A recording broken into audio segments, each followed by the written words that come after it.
Minfilia, am I right? None other. I bid you welcome to Revenant's Toll, and thank you for traveling so far on such short notice.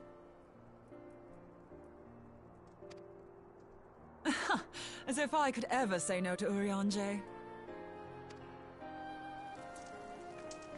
Moonbreeder is an accomplished Sharlayan scholar and an authority on aetheryte technologies. She has played an invaluable role in our search for a means to capture Ascian souls. Charmed, I'm sure.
It's been ages! Oh, longer, sister! A joyous reunion indeed. Well, of course it is. Moon and I are like twin sisters. Save in appearance and aptitude.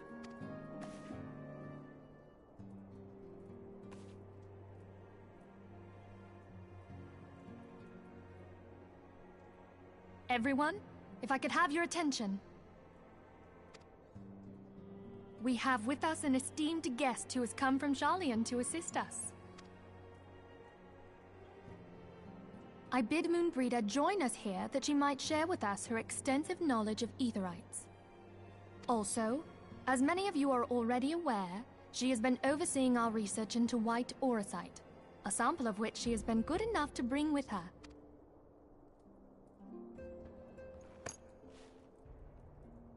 Well, I had to come, didn't I?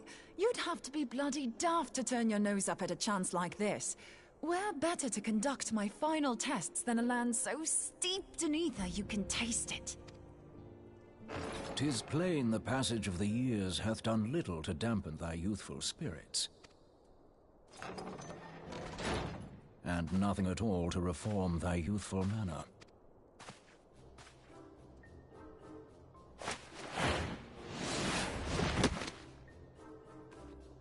Urianger, where in the hells have you been hiding?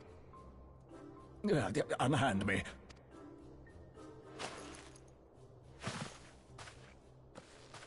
I come all this way, and that's what you have to say to me. I much preferred when you were pleading with me to drop everything and hurry to your side. What was it you said? None save thee can satisfy this need. Go on.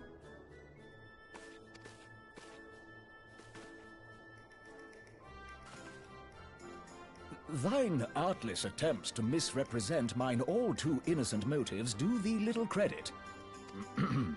Mine intent, as well thou knowest, was but to impress upon thee the gravity of the circumstance. Lest thou doubt, a deiform entity shall shortly be summoned. You still haven't found it, then? Your missing aetherite? We have not. No.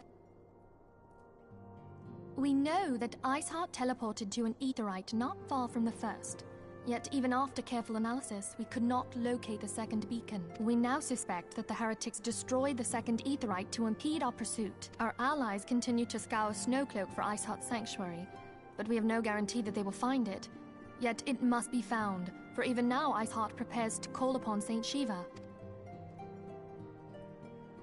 I'm sorry, but if the aetherite's been destroyed, then that's that. Although, you're absolutely sure she used the first aetherite, are you? She didn't just use teleportation magics? One of our own bore witness to her escape. I can say with absolute certainty that Iceheart used the aetherite.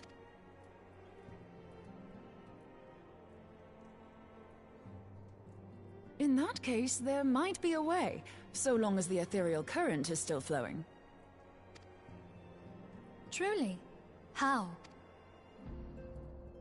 We use the current to recreate the beacon. As you know, aetherites are a bit like lighthouses. We use them to reconstitute our physical forms when crossing the ethereal sea. Without them, we'd lose all sense of direction and our essence would dissipate. However, we don't rely solely on these beacons. There are currents of ether which flow between them. Now, these currents will gradually dwindle away to nothing if an aetherite is destroyed.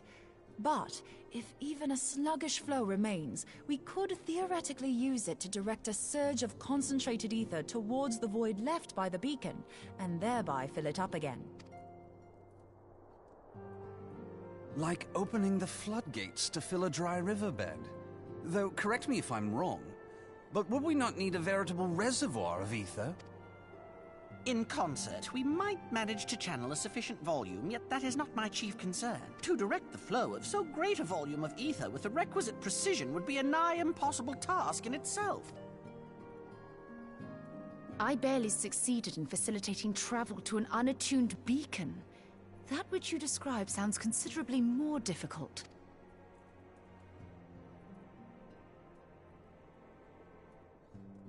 And dangerous.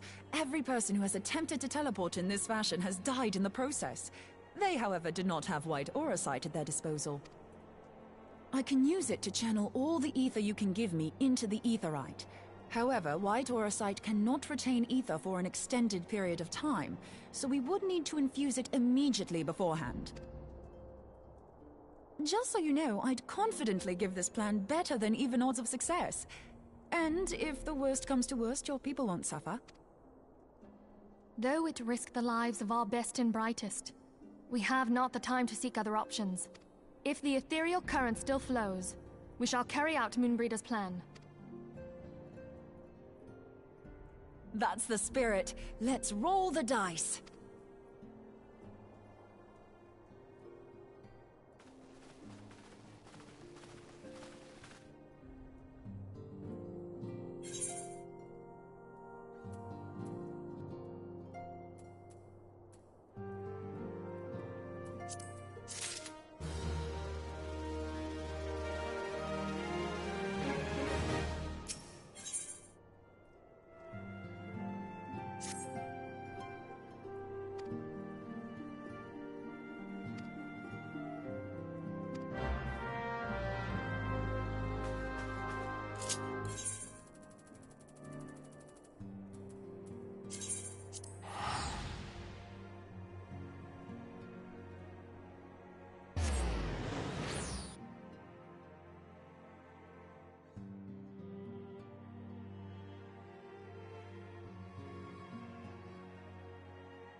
You should never have come here, Warrior of Light.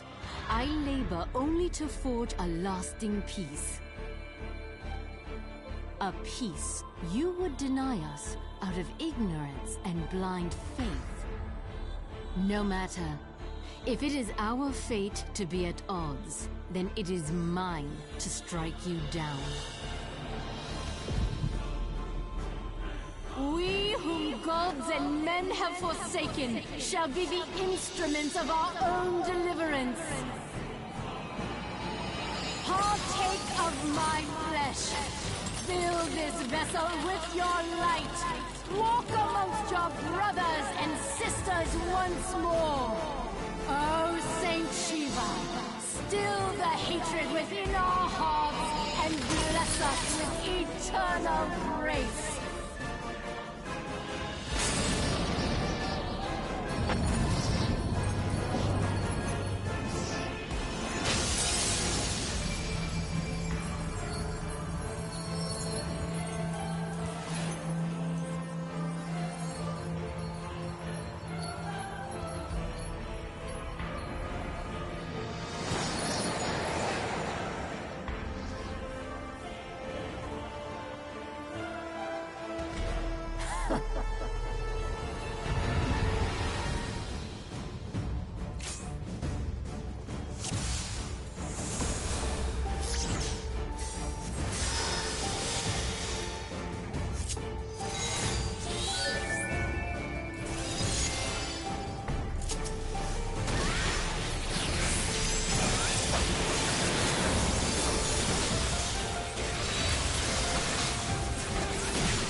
Fool. Blind, bloody fool.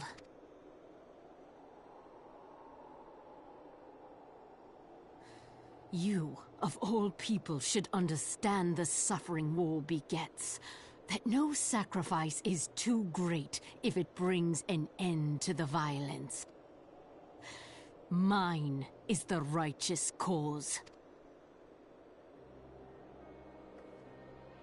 You fight in a war you do not understand. A pawn of liars and schemers. And they are no less ignorant than you. Following the creed of their fathers without question, never thinking to ask why. Trapped in a delusion of their own creation, and blind to the truth.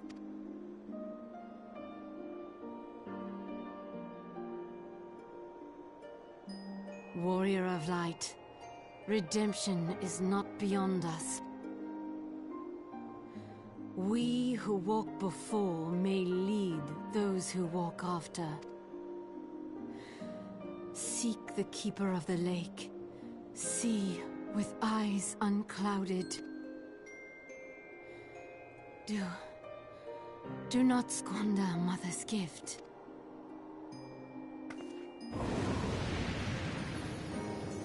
Hear, feel, think.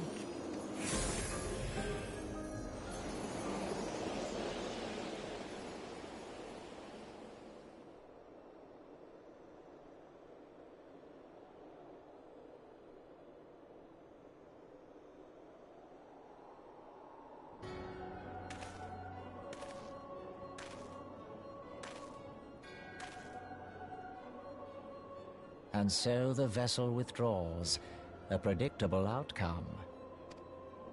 Nevertheless, La Habrea will be pleased. How unfortunate.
On behalf of the Holy See of Ishgard, allow me to express my deepest thanks. Never before have we been required to contend with a primal. Indeed, there were fears in some quarters that our knights might not be equal. From what we have now learned of these beings, then the argument for preemptive action should be self-evident. Perchance now you will reconsider my proposal that Ishgard move against Nautalon. ere we first met, a similar proposal was tabled, but the Holy See decreed that we were to observe, and that military action should be taken only in self-defense. All things considered, it was not an unreasonable decision. Since the calamity, 2 vigils have fallen to the Horde, while Garuda has never shown any inclination to storm the gates of judgment. Which is why this unprecedented crisis and its resolution may prompt a change in policy. You who have faced these primals know well the threat they pose. Ishgard did not. Not until now. And there is naught like a brush with death to change a man's outlook. At the very least, this should silence any lingering objections to our arrangement with Revenant's Toll. The Holy See may even feel moved to grant us its formal endorsement. So far as it is possible, the Scions shall be compensated for their service. We should be grateful for any aid you can provide. As a gesture of good faith, I shall withdraw my previous request. Your people are doubtless needed elsewhere. That will not be necessary. We too have a vested interest in watching Dravania's movements. I see. Once more, I must thank you. Sir Emmerich, if I may, do you truly believe that Midgardsormr could return? The heavens are a window unto truth, but those who interpret their movements are not infallible. I requested your involvement as a precautionary measure. But of course, you sought an excuse to compensate us from the first, mindful of what would happen if Revenant's Toll were taken by your enemies. Ishgard is not wont to aid its neighbors, but that does not preclude it from manipulating them to serve its own interests. Choose your next words carefully.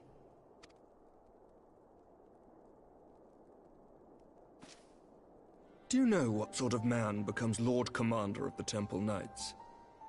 One who comes from good stock. I did not. Yet here I am now. Because I swiftly learned to tell the difference between words, deeds, and beliefs. You are correct, Master Leveilleur. Ishgard desires to see Revenant's Toll flourish, as it would present a troublesome obstacle to our enemies from the south. We are so glad to be of use to you. As we are to you. Ours is a mutually beneficial arrangement, lest we forget, one born of necessity.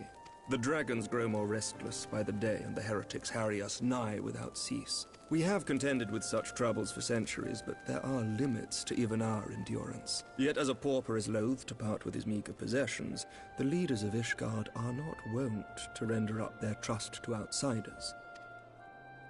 But with perseverance on our part, they may yet be made to see the light. Nevertheless, one must take care when walking the road less traveled. Wise words, Sir Emmerich. I shall make a point to remember them. I must apologize for my earlier outburst. I hope it will not sour our good relations. Not at all. You but spoke from the heart. I trust you understand that at times my duties may prevent me from meeting with you. On such occasions, my second-in-command will speak for me. Lucia, at your service. Pray excuse our reticence. We are but wary of speaking too freely, lest our sentiments be made known to our enemies. Know that the Lord Commander and I are of one mind. For the sake of Ishgard, and of Eorzea at large, I pray our peoples can put aside their differences.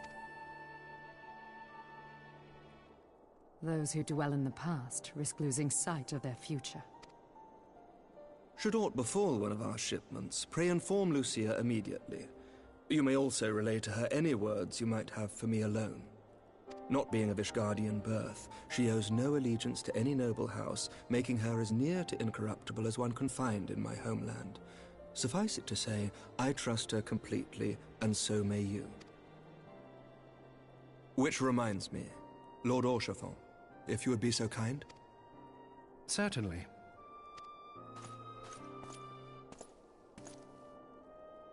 In times such as these, trust is ever in short supply. Mayhap this will go some way to rectify the problem. The results of our investigation into the heretics' recent attacks, as well as our interrogation of the merchant you detained. Sir Emeric, I cannot thank you enough. Think nothing of it. Ishgard may be many things, but it is no friend to Garlemald. Did I not tell you to have faith, my friend?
Words cannot well express how glad I am to see you return to us hale and whole.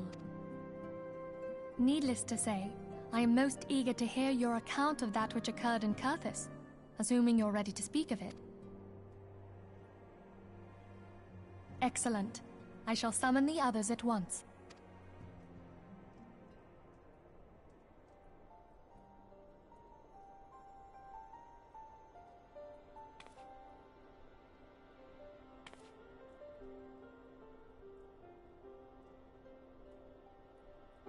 Iceheart used her own body as a vessel for a primal soul? Master Louisoix's writings make no mention of such a possibility. Can we be certain this entity was a primal? As certain as we can be that good King Mogulmog XII was a primal, I should think. Both were ostensibly summoned. Let's not quibble over definitions. Of more concern is the implication that Iceheart retained her will, even after she was possessed. We are talking about a mortal, wielding the power of a primal. It can't possibly be that easy, can it? There must be some sort of sacrifice required. Or maybe she's just special? What qualities this woman possesseth, I know not. But full sure am I that she was groomed for this role. Few are privy to the secrets of summoning, and but a single party standeth to profit from their dissemination. Well, I wouldn't presume to comment on how the lass came to know about summoning, but I will say that what she summoned was a primal. The readings were the same, or near as damn it. Strange as it all sounds, it's really no different from what you've faced before. Then mayhap it is time that we re-examined our previous encounters. Pack your things, Ida. We're going back to Gridania. Yes, sir.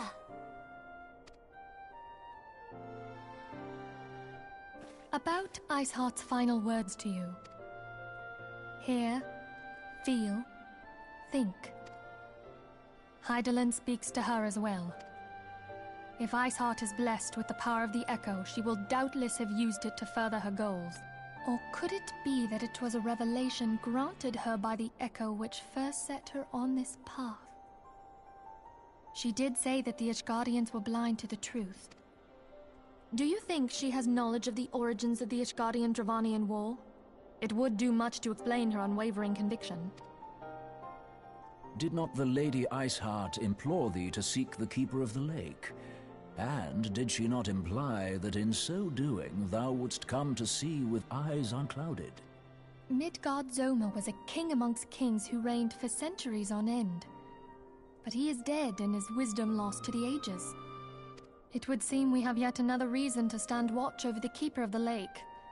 For a mercy, we are well positioned to do so. Iceheart, Shiva, Ascians, and Midgard-Zoma. I shudder to think how they're all connected.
I've heard.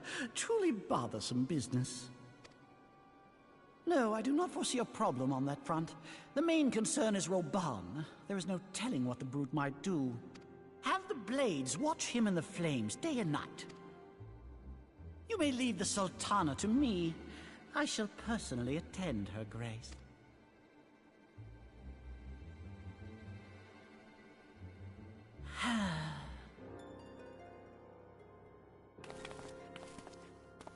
Sever one of the East Aldenard trade routes. That ought to keep Lolorito occupied for a while.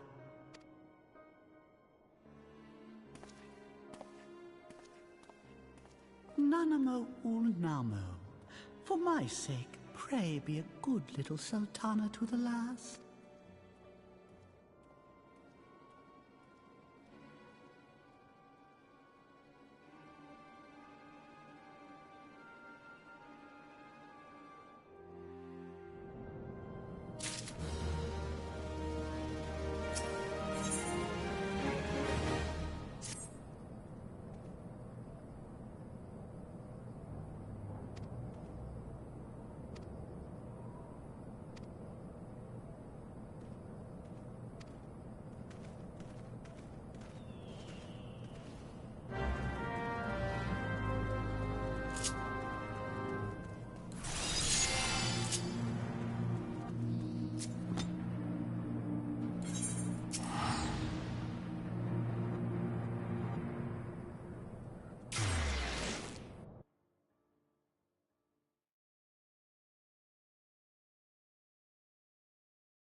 Welcome back, my friend.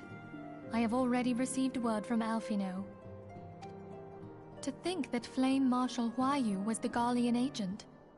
I know not what to say. Together with Robon, Eileen lent us much-needed aid at the time of our Order's founding. She was particularly passionate about the need to tackle the primal threat. When we discussed the subject, her eyes fairly shone with determination. Whatever else she may have been, I choose to believe that it was her true self with whom I spoke then. But now is not the time to dwell on such matters. I have an important announcement to make regarding our effort to defeat the Ascians. We shall begin as soon as everyone is assembled.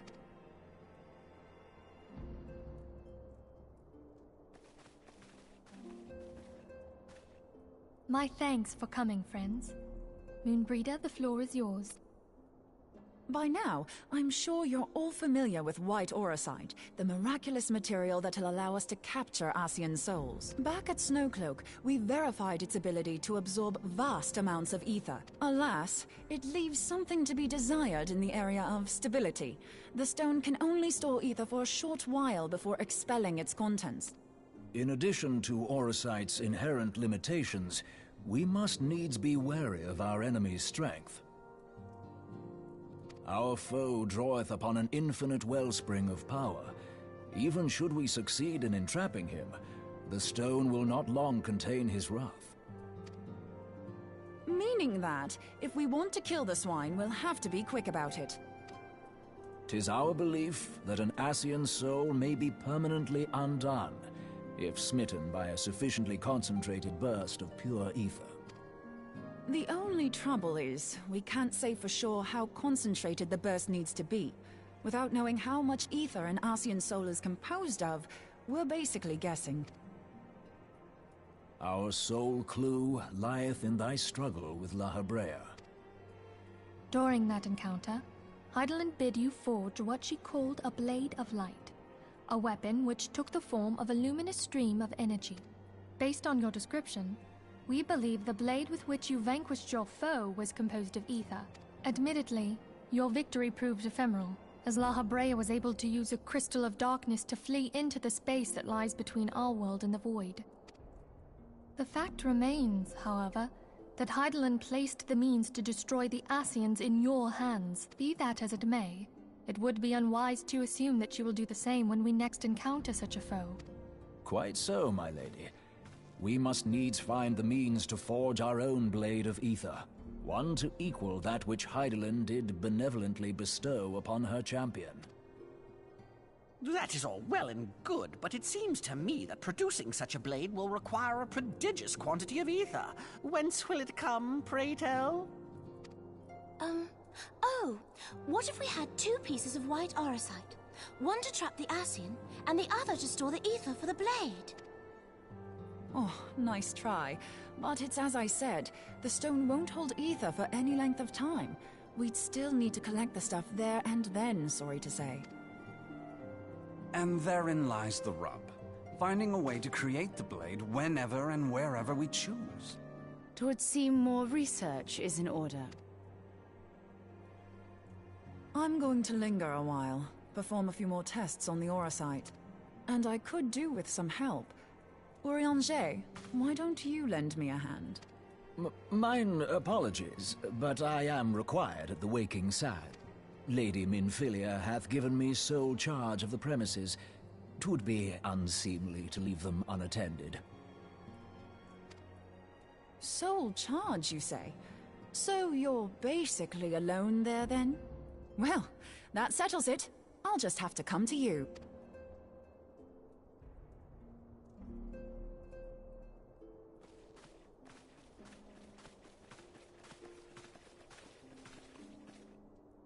While you were afield, word arrived from the Sharlayan motherland. You will recall that a survey party was dispatched to investigate the incident of the Isle of Val. According to the report, the Isle has been erased from existence. 'Twas as if a hole had been torn in the very fabric of reality. Aye, yet the mystery endeth not with the Isle's disappearance. It hath come to light that a number of scholars in various other locales were reported missing at a similar juncture. What's more, they all had something in common with the head of the students of Baldesion. Every last one of them was researching a phenomenon called dimensional compression, or the rejoining as the ancient texts call it. I'll be damned if that's a coincidence. All indications suggest Ascian involvement, but I sense that a force greater still is at work. The entity the Dark Beings call the One True God. We must pray that my dear friend Krile regains consciousness soon. If she bore witness to the Isle of Val's final moments, she may be able to shed some light on this mystery.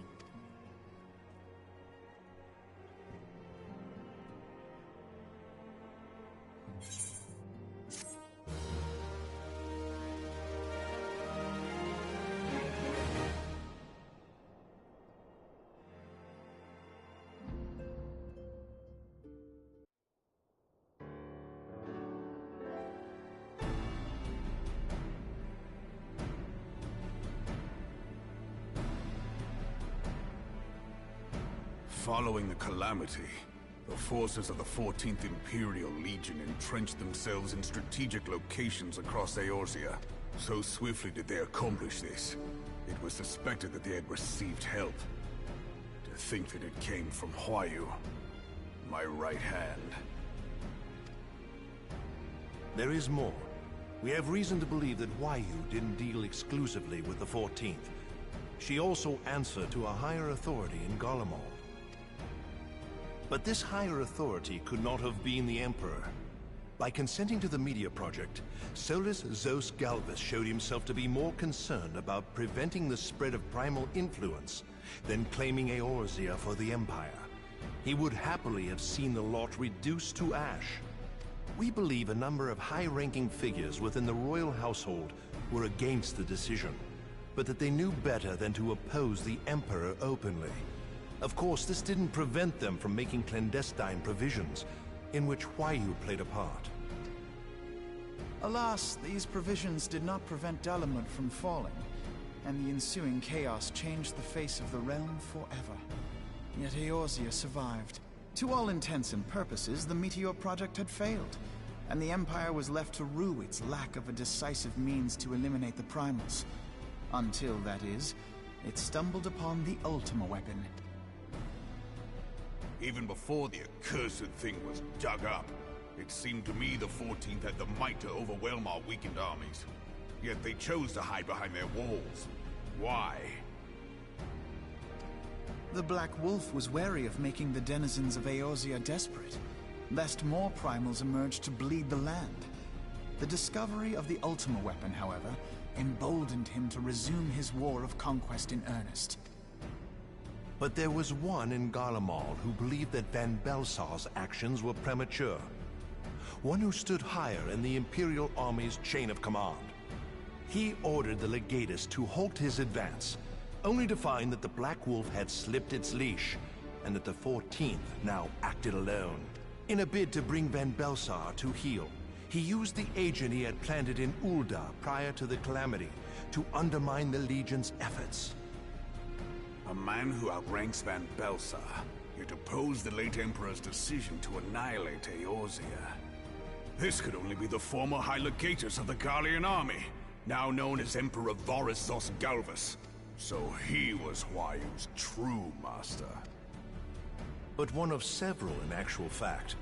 We've learned that even as Huayu served the Empire's interests, she sold Imperial secrets to a certain faction in Eorzea.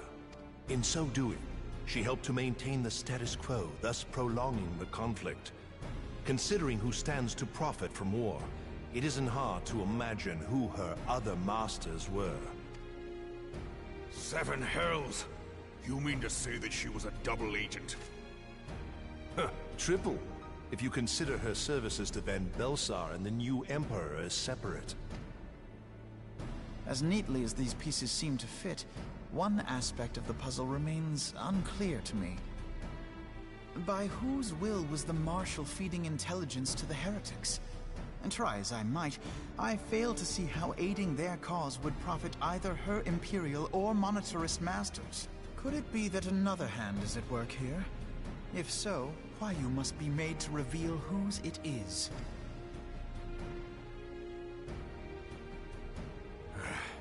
Not only have I lost a trusted friend, now I must interrogate her as a stranger.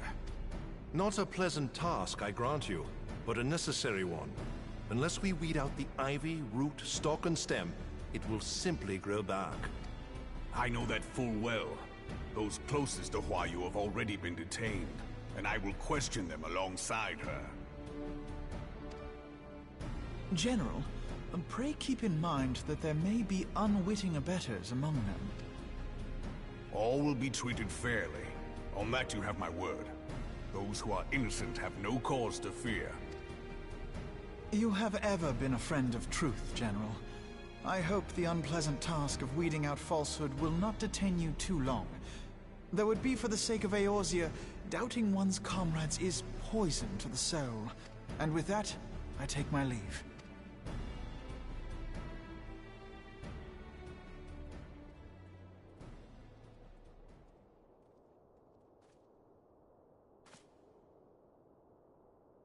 All these years, I've been made to dance to their tune. How could you, Huayu? How could you side with them? Those Kankath, who take from this land and give naught in return, who use their power to disempower and grow fat while the people starve. I know you can hear me, Monetarist scum! Your crimes will not go unpunished! Today I will purge this land of your sickness! Before the eyes of the 12, I swear it!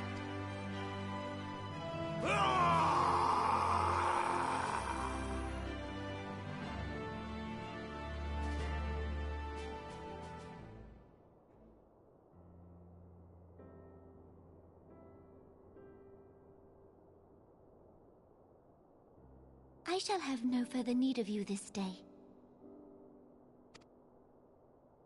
Your Grace.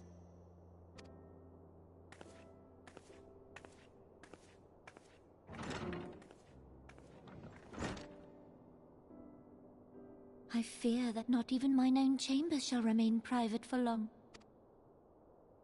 Has the situation grown so grim? Ever since he proposed the Cartona Reclamation Bill, Teleji Adeleji has risen to greater prominence upon the backs of impoverished refugees. The monetarists were ever united in their pursuit of profit, but the man's actions have torn a rift in their ranks. They snap at each other as rabid dogs. Yet now is not the time to be bickering among ourselves. If this bickering is a threat to law and order, might you not have grounds to dissolve the Syndicate? Would that the solution were so simple, Admiral. Alas, my moving to dissolve the Syndicate is certain to spark outrage among the influential merchant class, whom the Cabal represents. This would serve to exacerbate the current unrest, and peace would slip still further away. Be they rich or poor, natives or refugees, all who reside in Ul'dah have a right to pursue happiness. It is the duty of a ruler to protect this right. If I am to perform my duty, I must needs tread warily. It would not do to make enemies heedlessly. Were Lord Lolorito here, he would doubtless say that I have my head in the clouds. A ruler is required to take a wide view. Try as we might to cater to all needs, some will inevitably be overlooked. As such, there shall ever be citizens who feel aggrieved. It cannot be helped. But as you have informed us, the monetarists take no view but their own. They hunger for power while the masses starve. In the absence of a common cause, it seems beyond any one individual to make Ul'dah whole. And the presence of a Garlean agent within the Immortal Flames only makes matters worse. Even accounting for Ul'dah's historic reliance upon mercenaries, such a grievous breach of security is unprecedented. I fear this business will provide the monetarists with a rod to beat Rauban.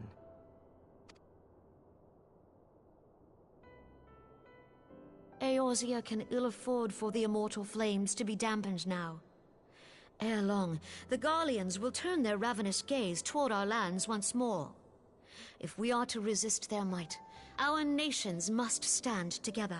Yet for this to happen, our nations must be whole. Cannot be done to improve the situation in Ul'dah.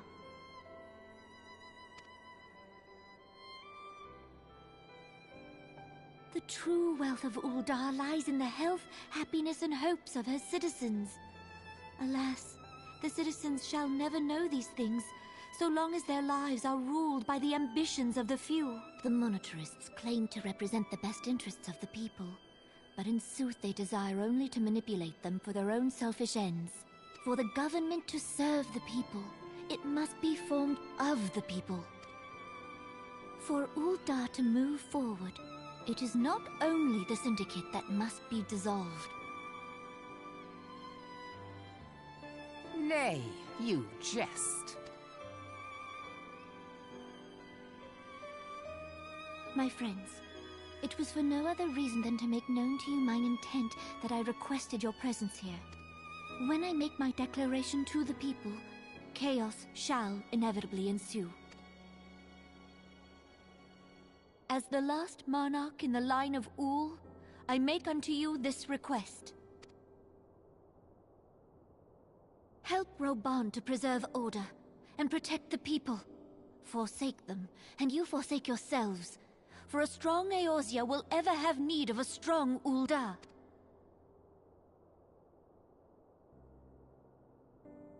Your Grace, are you certain of this?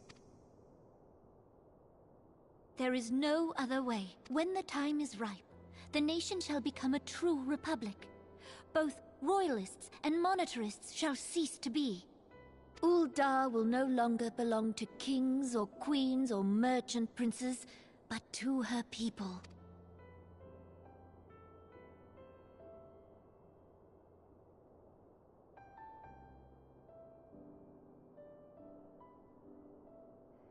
Rauban, forgive me for casting aside all that you have toiled for in my name.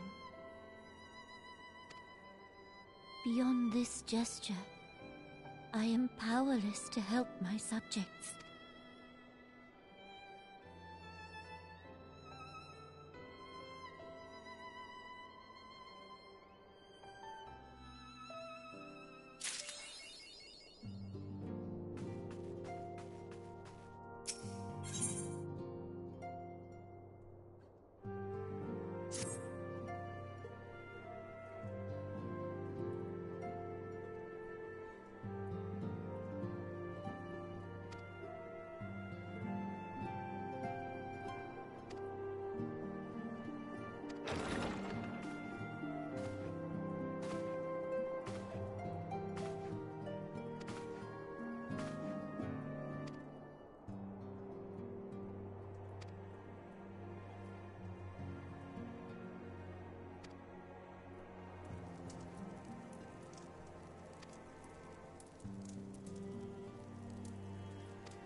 We have a guest from Ishgard who wishes to speak with you.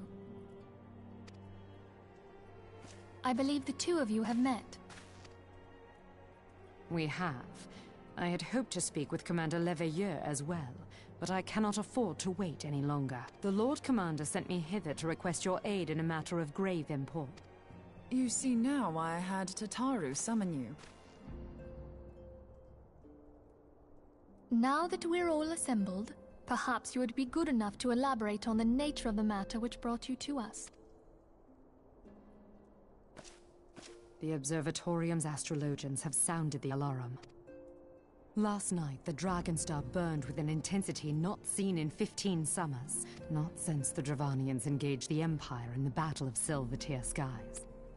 The northern sky doth burn full bright upon the Wormlord's call. The red behemoth beckoneth, and flame consumeth all. The old Curthan rhyme, aye. The brightening of the Dragonstar is said to accompany the roar of a great worm. The astrologians believe that it was Midgard Soma himself who cried out on this occasion.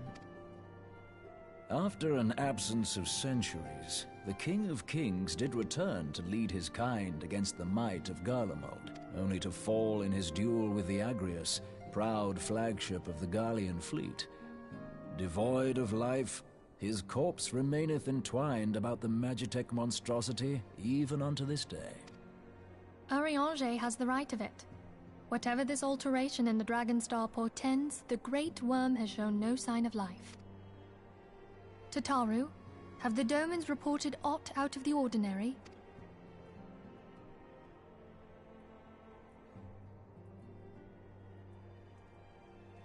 Correct me if I'm wrong, but if Midgard Zorma had roared, wouldn't we have heard it here in Revenant's Toll?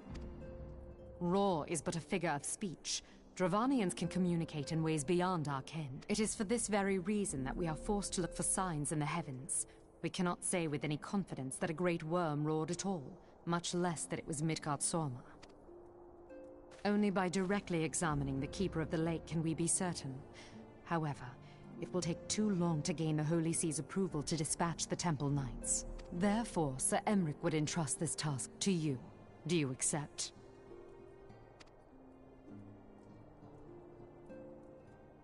We knew you would not disappoint us. Now, if you would excuse me, I must return and assist the Lord Commander. We have precious little time to prepare. To prepare for what, pray tell? When a great worm roars, his brethren cannot choose but answer. We prepare for battle.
treadeth now upon my bones, and waketh me from slumber sweet.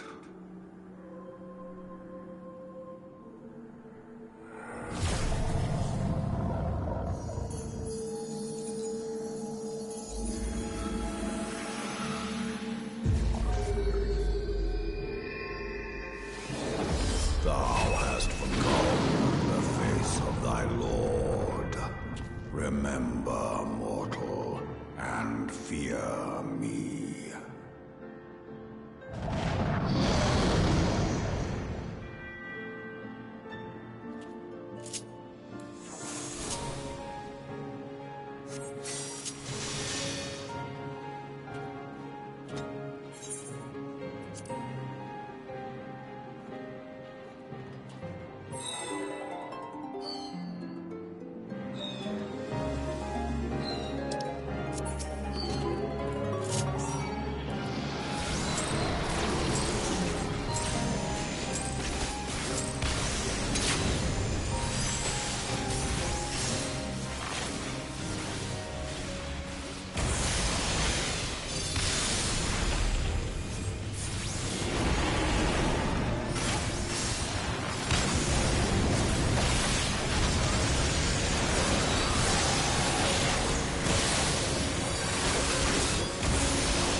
By her gifts hast thou earned a moment's reprieve.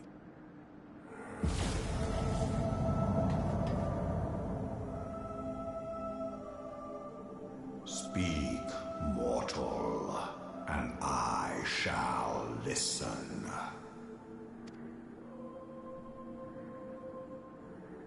Guided by a star. My people have heard the song. Ishgard shall burn. Sons must answer for their father's misdeeds. We do not forget. We do not forgive. 7 children did I sire. One now singeth of retribution. I rise to join in the chorus. Thou art powerless to silence us, mortal. Yet thou shalt not live to labor in vain. Thy reprieve is at an end.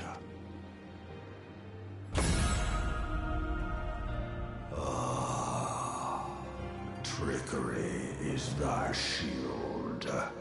This frail, ignoble creature is not gifted, but chosen. Hearken to me, Hydaelyn. I remember, and I consent. Fear not, mortal. I shall not harm thee.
Mayhap thou thinkest me an oath breaker.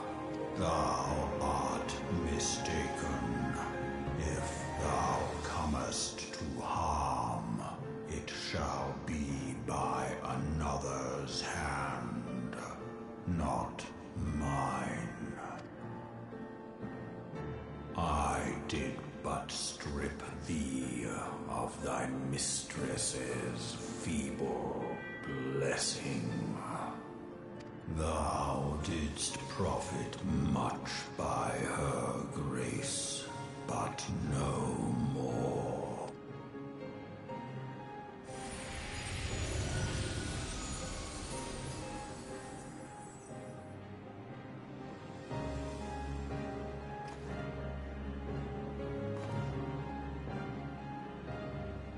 The covenant binds me to thee. I shall watch, listen,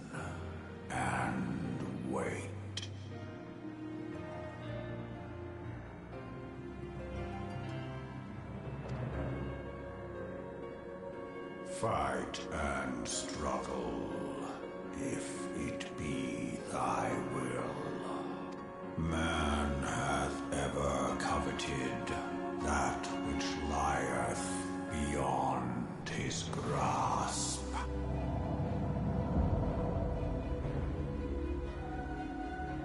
I drink of her body, and thence doth mine own find new life.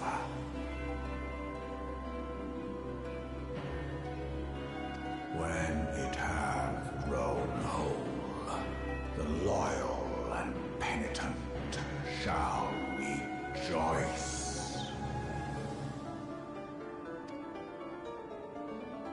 The dragon song heraldeth our beginning.